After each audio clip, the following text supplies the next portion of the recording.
can get away with things in this world, forgetting Krishna's right there, watching everything, knowing everything. We can't get away with anything. Can't fool.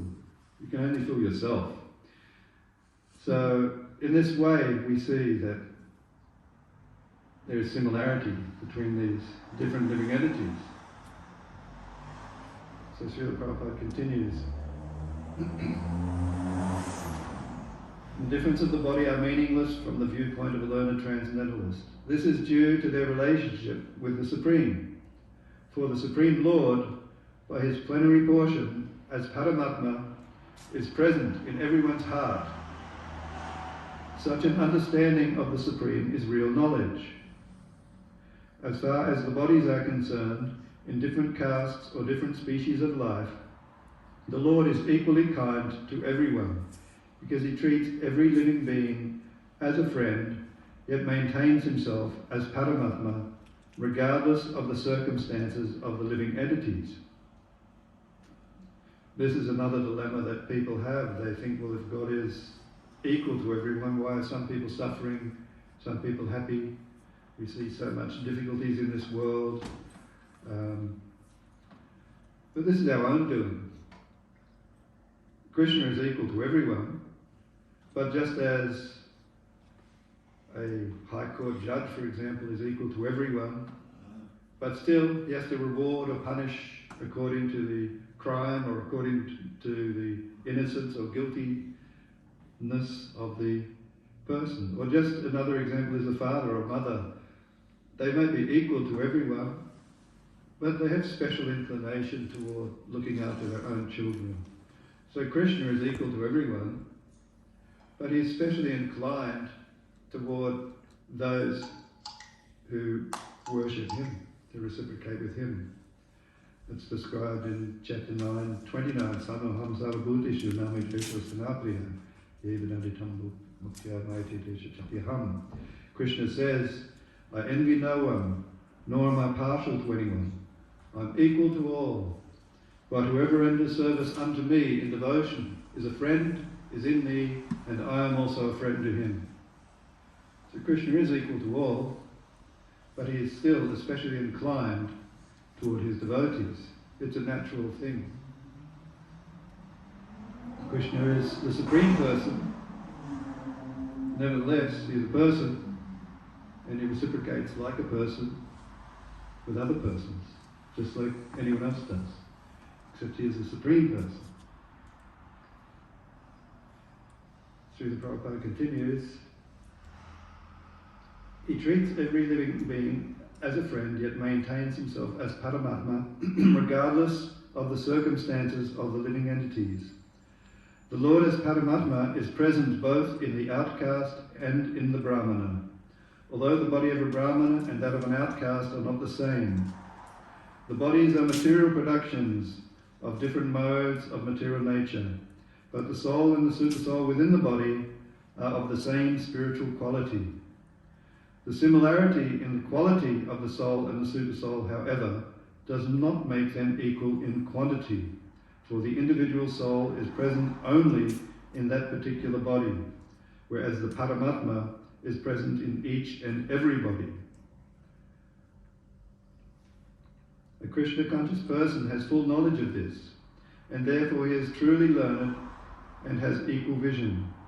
The similar characteristics of the soul and the supersoul are that they are both conscious, eternal, and blissful, but the difference is that the individual soul is conscious within the limited jurisdiction of the body, whereas the supersoul is conscious of all bodies. The supersoul is present in all bodies without distinction. So the supersoul is a manifestation of Krishna. It is all pervading within every body. This is another reason why devotees of Krishna worship Krishna, and we don't just worship a mundane personality, someone in this world, nor do we even, although we give great respect to Krishna's representative demigods, we don't worship them as God. The reason being is that even Lord Brahma, the creator on behalf of Krishna, of this universe, he is still subject to death. He is an individual being. subject to death. He is not eternal. So we don't, although we give great respect, and we can learn from such personalities, of course we can learn from such personalities like Lord Shiva, for example. He's considered the greatest devotee. So we can learn from him, but he is also an incarnation of Krishna. Lord Shiva is compared to, in the Brahma Samhita, Chiram Datara Vikanavishesh Yogat Sandate Natitapa Dagasti Hituya Sambata Samapata Samapatikariat Govindana Kushantam Hambajami. Just as milk is transformed into curd, yogurt, by the action of acids, yet the effect curd is neither the same as nor different from its cause, it is milk. So the state of Sambhu, or Shiva, is a transformation of Krishna, specially empowered for the work of destruction. Lord Brahma creates, Lord Vishnu maintains, and Lord Shiva destroys. So Lord Shiva is almost like Krishna, but he's not Krishna. He's an expansion, he's a portion of the Supreme Lord. So this is understood by devotees of Krishna, that we give these demigods great respect and we can learn from them, but we don't worship them on the same level as Krishna.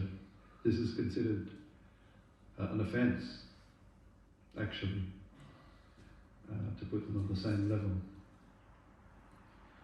So, another point here, of course, we see with equal vision, learned Jana Brahma, cow, the elephant, dog eater, outcast, but they're all different bodies. They all have different desires, different ways, different means of happiness. But we understand, because we understand that we are the spirit soul, and we understand that Krishna is the super soul, or the Paramatma, this gives us also some other understanding about how we can attain happiness. We should, through understanding this verse, the natural conclusion is that happiness must come from within.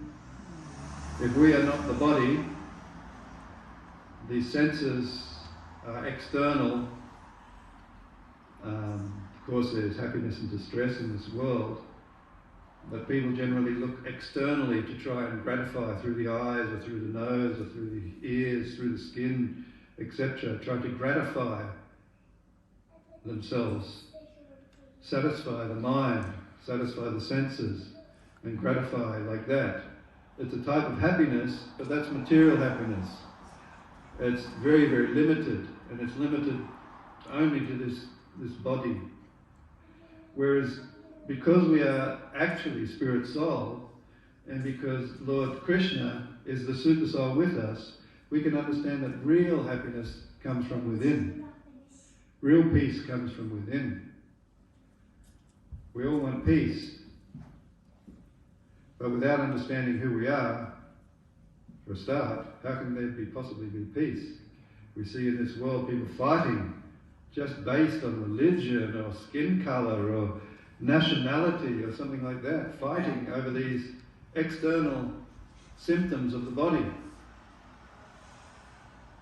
But if they were fortunate enough to realise that we are all spirit soul, whether it be man or woman or black or white or young or old, Muslim, Christian, Hindu, those differences are not so significant in the ultimate scheme of things. So we understand that true happiness comes from within. And true happiness comes from understanding our connection with Krishna, actually. That is the greatest happiness. If we can understand that we are connected to Krishna, then we can understand our transcendental, pure, spiritual, eternal position. But we are separate now in this material world. We have become separate from Krishna.